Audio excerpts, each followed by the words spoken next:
പോലീസിലെ അമിത ജോലി ഭാരത്തിന് പരിഹാരം കാണാൻ സംസ്ഥാന സർക്കാർ സ്റ്റേഷനുകളിൽ അംഗബലം കൂട്ടാനുള്ള നടപടികൾ ആരംഭിച്ചു.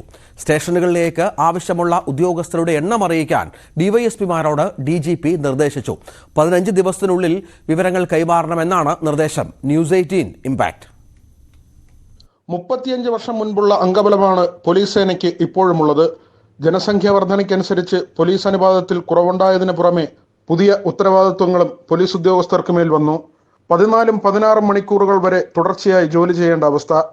സംസ്ഥാനത്തെ 484 പോലീസ് സ്റ്റേഷനുകളിൽ 364 സ്റ്റേഷനുകളിലും പോലീസുകാരുടെ അംഗസംഖ്യ 50-ൽ താഴെയാണ്. 44 സ്റ്റേഷനുകളിൽ 19 മുതൽ 30 വരെ ഉദ്യോഗസ്ഥർ മാത്രമേ ഉള്ളൂ. പോലീസുകാരുടെ ദുരവസ്ഥയെക്കുറിച്ച് ന്യൂസ് 18 നിരവധി വാർത്തകൾ സംപ്രേഷണം ചെയ്തിരുന്നു. സേനയിലെ അംഗബലം വർദ്ധിപ്പിക്കാനുള്ള നടപടി സർക്കാർ ആരംഭിച്ചു. ആവശ്യമുള്ള ഉദ്യോഗസ്ഥരുടെ എണ്ണം അറിയിക്കാൻ ഡിജിപി ഡിവൈഎസ്പിമാർക്ക് നിർദ്ദേശം നൽകി. സ്റ്റേഷനുകളിലെ ദൈനംദിന ഡ്യൂട്ടി, ക്രമസമാധാനം, ഗതാഗത നിയന്ത്രണം എന്നിവയ്ക്കാവശ്യമായ അംഗബലം പോലീസ് ആസ്ഥാനം നൽകിയ ഫോർമാറ്റിൽ രേഖപ്പെടുത്തി അയക്കാനാണ് ഡിജിപിയുടെ കത്തിൽ പറയുന്നത്.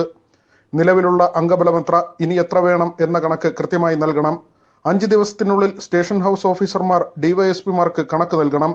ഇത് ക്രോഡീകരിച്ച് ഡിവൈഎസ്പിമാർ 15 ദിവസത്തിനുള്ളിൽ പോലീസ് മേധാവിക്ക് റിപ്പോർട്ട് സമർപ്പിക്കണം.